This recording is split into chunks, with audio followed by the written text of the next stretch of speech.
Kada Saturday, Bible study po tayo. Bali, itatakal natin yung mga Christian living. Yan. Like po sabi na pag Monday kasi Bible study rin yun kay Pastor. Pero Tuesday to Friday, yun yung devotion lang. Ito, Bible study kada Saturday. Ako rin yung mag-Bible study kapag Saturday. Yan. So tayo, buksan po natin yung ating Bible sa 2 Peter chapter 5 verse 5 or first Peter. 1 Peter chapter 5 verse 5. Sabi dito, likewise, ye younger, submit yourselves unto the elder, ye all of you be subject one to another, and be clothed with humility, for God resisteth the proud, and giveth grace to the humble. Yan. So tayo manalangin. Panginoon, maraming salamat sa umagang ito kami po ay makapag-Bible study. Kayo po yung mga napanin sa amin. Nawa, gamitin nyo lamang po ako, Panginoon, bilang instrumento, Panginoon, upang mai-deliver, Panginoon, ng maayos ng inyong salita at maintindihan po ito, Panginoon. Kayo po yung mga Panginoon sa bawat isa. Nawa ay mangusap po ang Holy Spirit po sa amin, Panginoon, at mas lalo po namin itong maintindihan at ma-apply po namin sa aming buhay, Panginoon. Maraming salamat, Panginoon, sa inyong kabutihan po sa amin at panagpagong buhay na ibinigay po sa amin, Panginoon. Narito po ang dalangin sa matapos na pangalan ni Jesus. Amen. Yan. So yung talakayin po natin ngayon is yung humility and false humility. Yan, yung sa pagiging humility. Ano nga ba yung paano tayo magiging humility? Yan. Dito makita natin dito sa verse 5. Likewise, yan, sabi dito, likewise, ye younger, yung mga kabataan, submit yourselves unto the elder. Yan. So kailangan natin mag-submit sa mga mas matanda sa atin. Ye all of you, be subject one to another, and be clothed with humility. So, ibig sabihin, kapag nagpasubmit tayo ay may humility. For God resisteth the proud and giveth grace to the humble. Yan. So, dito, it has been said that humility is very hard to achieve. Yan. Sinasabi dito na mahirap i-achieve yung pagiging humility. And because once you realize you have it, you lose it. And humility is one of those subjects in the Bible which is widely misunderstood. Many folks think to be humble, one must think badly of himself. This is from the truth.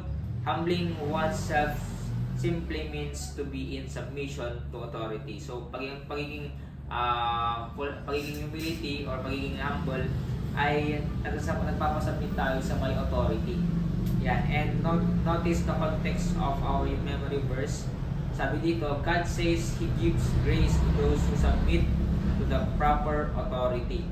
Yan. Sinasabi ng Panginoon na kailangan natin na magpasubmit sa mga may authority and sa mga mas matanda sa atin, mga kabataan. And remember what happened when Satan's heart was filled with pride. Yan. So kung alam nyo yung ginawa ni Satan, siya ay naging pride. Gusto niyang matumbasan or gusto niyang mas mataas siya sa Panginoon.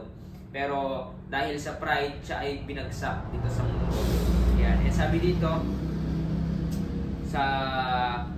he rebelled against authority. Humility is not thinking badly of oneself. Yan. But it is realizing that God and certain other people have rule over us. Pride causes us to rebel against having anyone tell us what to do. Yan. Kasi nga, kapag naging pride tayo, tayo na lang yung nasusunod yung kumbaga walang pagpapakumbaba. Humility, let us sweetly submit to our authority, especially God. So, sabi dito, na kailangan natin na magpasubmit sa mga authority, especially sa Panginoon. At tayo, pantay-pantay naman tayo. Depende lang kasi sa sitwasyon na kailangan natin magpasubmit, especially kapag may nag-lead sa atin. Maging submissive. Yan. Pero sabi ng Panginoon na lahat ng pagkakataon ay kailangan natin na magpasubmit sa Panginoon. And meron tayong example sa Bible. Yan, na nasa 2 Samuel. Yan, kung makita natin dito sa 2 Samuel chapter 9. 2 Samuel chapter 9 verse 8. Yan. Kung nakita niyo, pakibasa ako. 2 Samuel chapter 9 verse 8.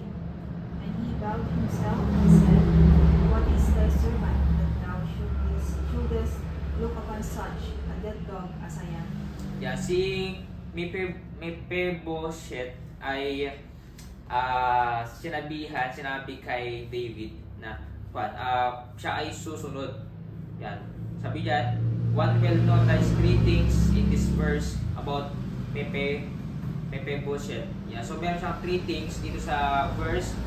Isa doon ay yung he bowed himself.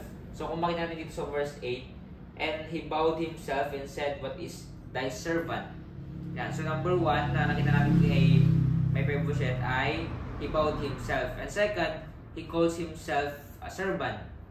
Yan, nag-bowed siya and then sinabi niya na siya yung servant. Yan. And then pangatlo, he refers to himself as a dog. Yan. So kung makita natin si Mephibosheth ay nagpakumbaba talaga siya. At yung sa pangatlo ay siya ay refers himself as a dog.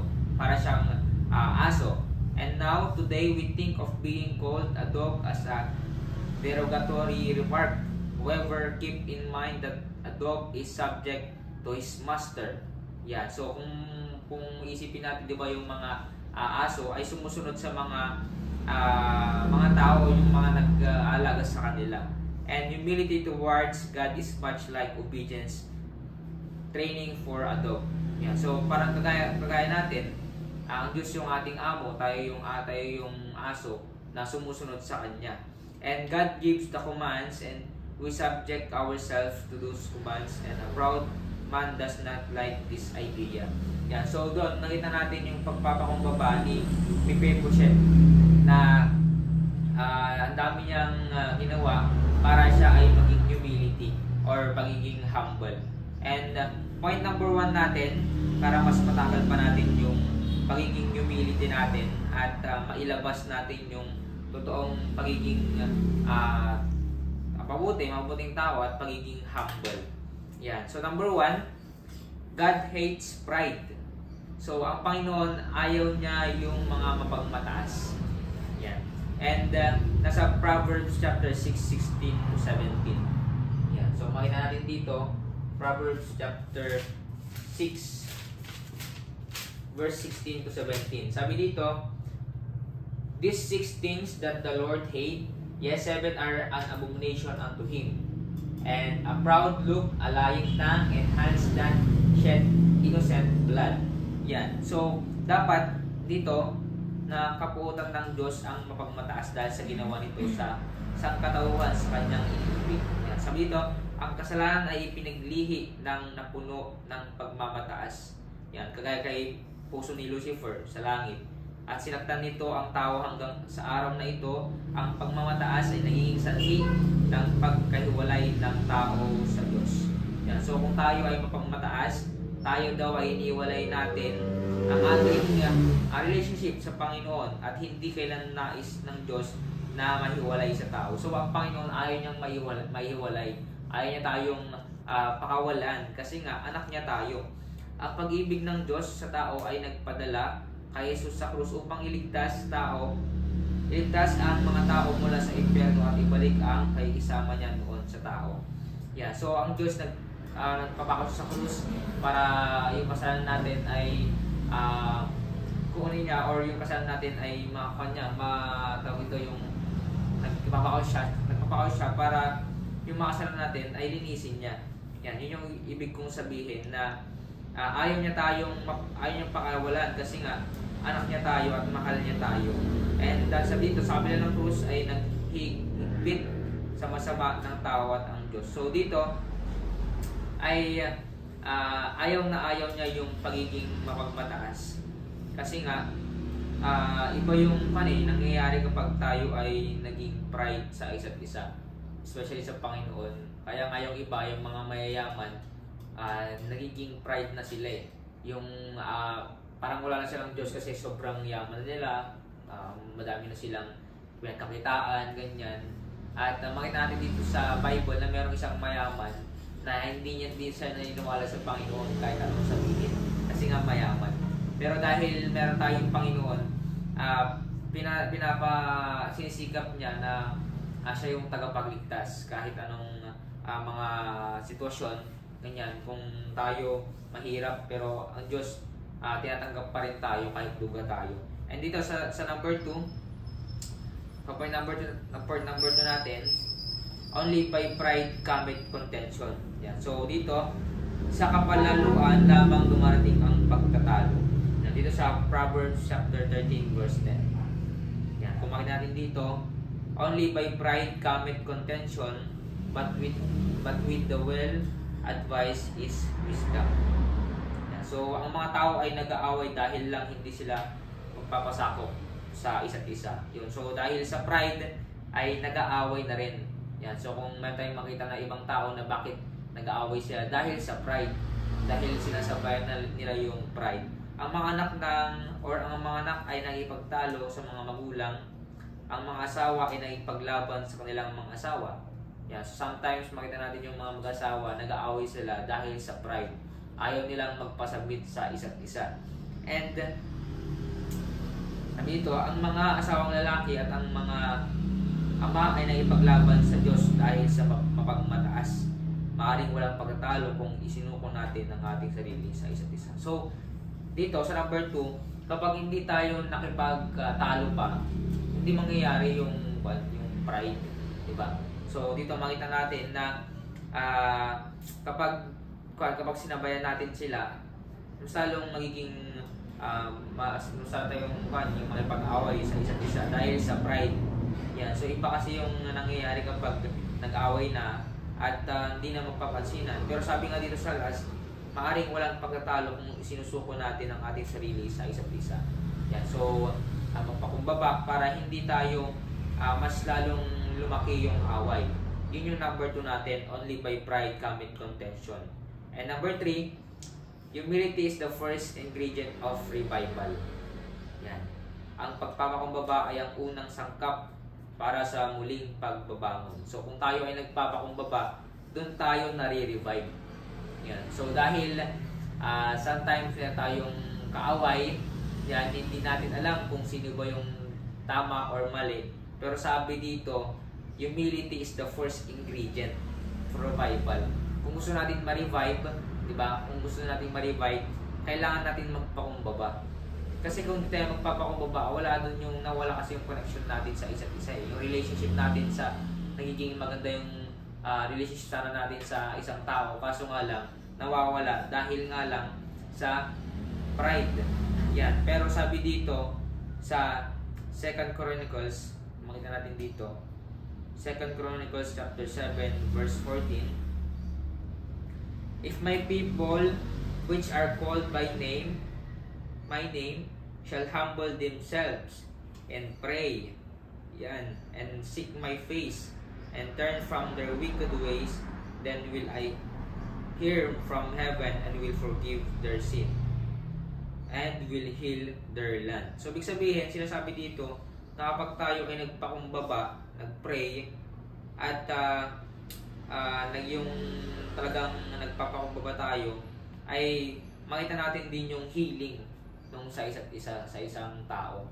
At sometimes talaga kailangan natin na magpakumbaba na kahit tayo ay tama. Kasi kung isipin natin na sila yung mali, hindi. Yung hintayin mo na tayo ay magpapakumbaba sa isa't isa, hintayin pa natin kung sino yung mauna. Walang mangyayari. Pero dahil nga sinasabi ng Panginoon na magpakumbaba tayo, at kahit tama tayo, sige, kasi wala paano tayo magpapansinan kung hindi tayo magpapakumbaba sa isa't isa? Kasi ang nangyayari kapag naging pride yung natin, yung inisip natin, nagpa-pride na tayong dalawa, tataas.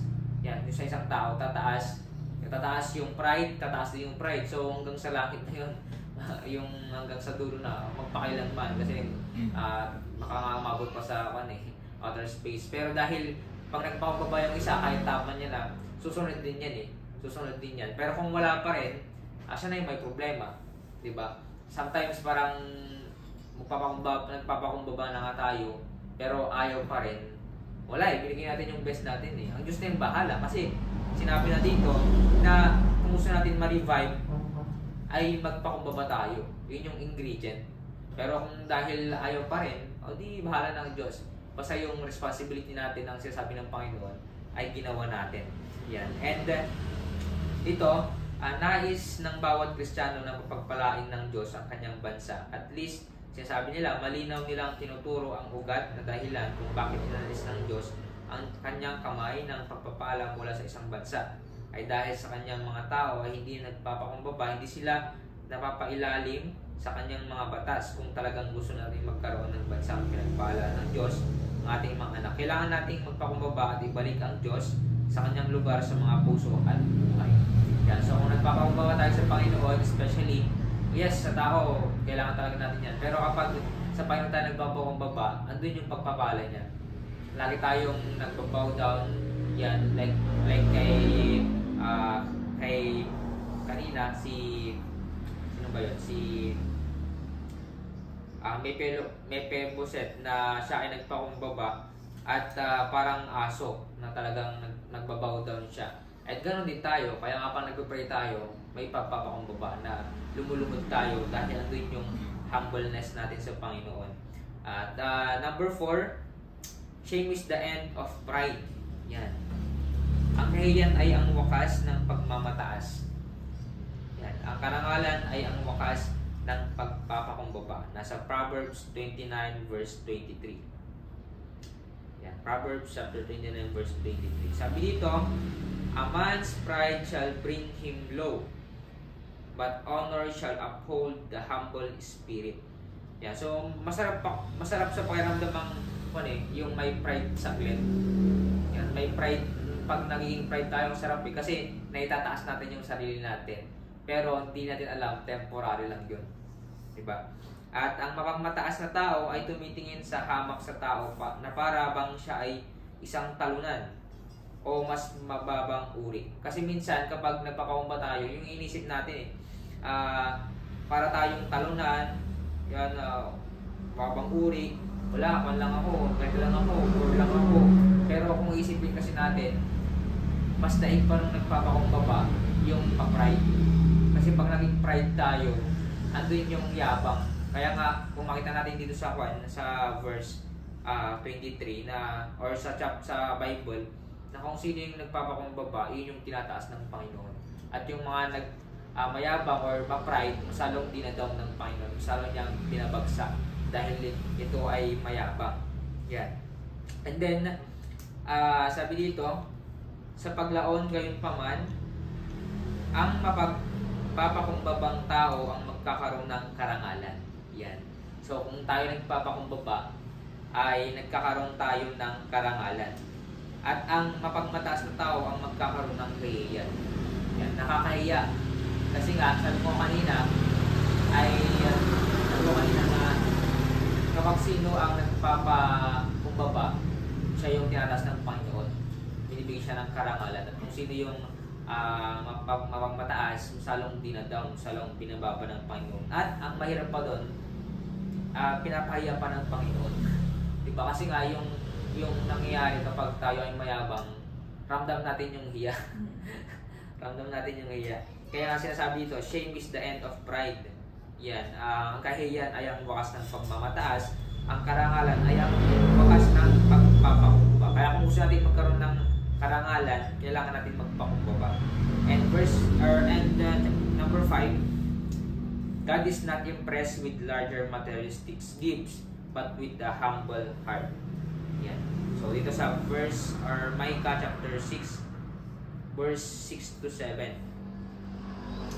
Micah chapter 6, verse 7 to 8, sabi dito, will the Lord be pleased with thousands of rams, or with 10,000 of rivers of oil? Shall I give my firstborn for my transgression, the fruit of my body for the sin of my soul? He that showed thee, O man, what is good, and what doth the Lord require of thee, but to do justly, and to love mercy, and walk humbly with thy God. Yan. Ang Diyos ay hindi humahanga sa mas malaking materialistikong kaloob, ngunit may mapagkumbabang puso. So ang Diyos ay hindi siya humahanga sa mga materialistic, diba, na tao. Pero kung ang Diyos o yung tao ay mapagkumbabang may puso, ay yun yung mga gusto ng Panginoon. na kahit wala siyang pera, wala siyang kayamanan and everything, pero kung siya ay mapagkumbabang tao, yun yung gusto-gusto ng tao or yun yung gusto-gusto ng Panginoon. Yan. Kasi nga, kung makita natin, yung mga materialistic na tao, sila yung mga napapalayo sa Panginoon. Kaya minsan tayo, kailangan rin natin na aware tayo sa mga ginagawa natin. Yan. Medyo mahirap kasi kapag napamahal tayo sa mga material na bagay. Kasi itong mga material na bagay ay temporary lang to. Yan, mga iPhone, ganyan, yung mga pampaganda, temporary lang. Pero dahil andun yung pagpapala ng Panginoon, yun doon niya binibigay. Mas nararamdaman natin yung pagpapala niya, yung mga gamit. Pero lagi natin isipin, yung material na bagay ay temporary lang. At in the future, mawawala din yan. Pero yung hinihintay natin na yung magandang blessing talaga ay yung kaligtasan, which is dun sa heaven. Dun yung talagang buhay natin, or dun talaga yung pinaka bahay natin ay pinakabahay natin, kasi nga dun yung long term na I mean, dun na tayo magpakailanman sa heaven. Kaya kailangan natin siguraduhin na ligtas tayo, diba? Kasi pag di tayo sigurado talaga, ang hirap tanggapin na kapag nasa impyerno tayo, hindi na tayo makakaalis dun. Yan. Kaya dito sa number 5, kailangan natin na magpakumbaba. May pagpapakumbabang puso. Yan. And then number 6, yan. Number 6, pride is ultimately what will keep a man out of heaven. Nasa Romans 10:3. Romans 10:3. Sabi dito, for they being ignorant of God's righteousness and going about to establish their own righteousness, have not submitted themselves unto the righteousness of God. Yan. Ang taong hindi ligtas ay dapat magpakumbaba sa plano ng kaligtasan ng Diyos. Yan. Sabi ko nga kanina, dahil kapag tayo hindi ligtas, pupunta tayo sa impyerno. Pero sabi dito, ang taong hindi ligtas ay dapat magpakumbaba. Kung hindi tayo ligtas, hindi natin alam kung saan tayo mapupunta pag tayo ay mamatay, kailangan natin magpakumbaba sa Panginoon. Yan, sa dapat magpakumbaba tayo sa plano ng kaligtasan ng Diyos. Kasi kapag hindi tayo ligtas, dahil ma-pride tayo, hindi ko kailangan yan, hindi ko kailangan ng Panginoon, hindi ko kailangan ng Bible, parang grabe yung hiya natin sa Panginoon kung di man lang natin isipin yun, yung kaligtasan na yun. At ang kaligtasan ay isang regalo ng Panginoon. Kasi yung gift na binigay sa atin, kahit hindi man material na bagay, pero yung kaligtasan na binigay sa atin, yun yung pinaka magandang regalo sa atin. Ngunit, ang mapagmataas na tao ay susubukan na ilagay ang kanyang sarili sa equation. Kapag tayo may pride, sabi ko kanina, pupunta tayo sa impyerno. Kasi tayo ay mapagmataas. Yan. Para maligtas ang isang tao, kailangan niyang magpakumbaba. Matanto na wala siyang kinalaman sa kaligtasan at lubos na magtiwala na dadalhin siya ng tagapagligtas sa langit. Yan. So dito, kung gusto natin na maligtas sa impyerno, kailangan natin magpakumbaba. Sa lahat ng mga bagay, kailangan natin magpakumbaba. Kasi nga, kapag hindi tayo nagpapakumbaba, mas lalong nagiging mahirap yung buhay natin. Yan. So kailangan natin tandaan itong points natin, itong number 5 na yung 1 to 5 natin. Yan. God hates pride. Yung ayaw ng Panginoon yung ma-pride na tao. And only by pride cometh contention. Yan. So, merong nagkakaroon ng pagtatalo pag merong pride. Pag tayo ay nagiging mayabang or mapagmataas. And number 3, humility is the first ingredient of revival. So, yung pagiging humility natin o pagpapakumbaba natin, yung ingredient para ma-revive yung relationship natin sa iba at sa tao. And number 4, shame is the end of pride. Yan. Ang kahiyan ay ang wakas ng pagmamataas at ang karangalan ay ang wakas ng pagpapakumbaba. Yan. So, kailangan natin na magpakumbaba para maibigay sa atin yung karangalan na ibigay sa atin ng Panginoon. At God is not impressed with larger materialistic gifts, but with a humble heart. Yan. So, ang Diyos di tumitingin sa materialistic na tao, puso. And number 6, pride is ultimately what will keep a man of heaven. So, kailangan natin na maging mapakumbaba or magpakumbaba para tayo ay maligtas at tanggapin ng Panginoon. Yan. So, kailangan natin talaga yung humility. Doon natin makita yung pagiging humility natin once na tayo ay nagpakumbaba. Yan. Medyo mahirap kasi sometimes meron akong degree, minsan year college graduate, at ganito na ako, dami na akong mga napundar o dami na akong nagawa, meron na akong ipagyayabang. Pero sa harap ng Diyos, wala tayong dapat ipagyabang. Kasi nga, siya yung nagbigay lahat ng meron sa atin. Diba?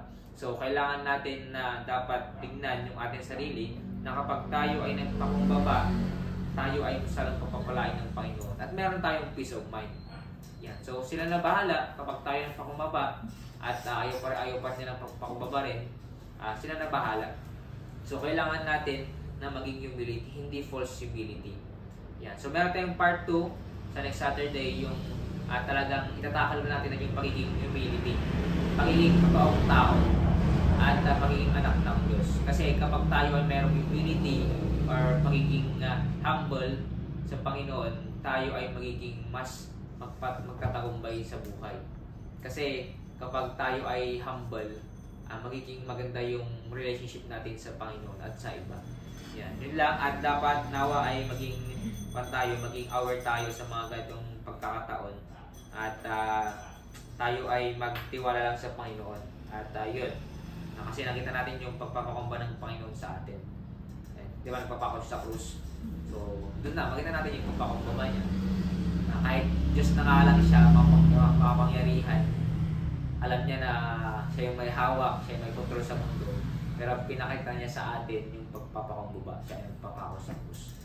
So, thankful tayo dahil may mga ganong sitwasyon.